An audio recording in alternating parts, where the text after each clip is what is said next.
Transformation of sentence কি? Transformation of sentence মানে বাক্যের রূপান্তর।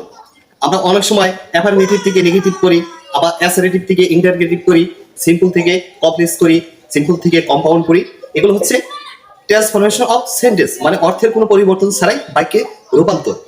আজকে আমি একটি মাত্র এক্সাম্পল আপনাদের এই লেসনে দেখাবো, পরবর্তীতে লং ভিডিওতে আমি এগুলো কিভাবে হয় সেটা নিয়ে আমি আলোচনা করব। ট্রান্সফরমেশন অফ সেন্টেন্স যদি আমরা ট্রান্সফর্ম করি কিন্তু বাক্যের অর্থের কিন্তু কোনো পরিবর্তন হয় না। See the example, simple sentence she was too short to speak. সে এতটাই হতবাক হয়েছিল কথা বলতে পারে।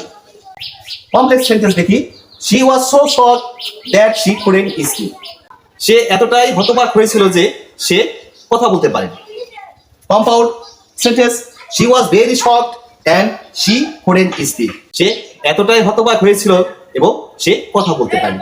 তাহলে বলে করে তিনটি সেন্টেন্সের কিন্তু অর্থ একই। একটি হচ্ছে সিম্পল সেন্টেন্স মানে সরল বাক্য, একটি হচ্ছে কমপ্লেক্স সেন্টেন্স জটিল বাক্য, আরেকটি হচ্ছে কম্পাউন্ড সেন্টেন্স যৌগিক বা মিশ্র বাক্য।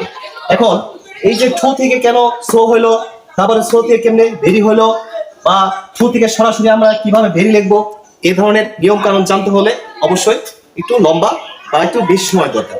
আপনারা কোন ধরনের ভিডিও পছন্দ করেন আমাকে জানাবেন, যেমন narration, voice change, parts of speech, classification of sentence. Thanks for watching.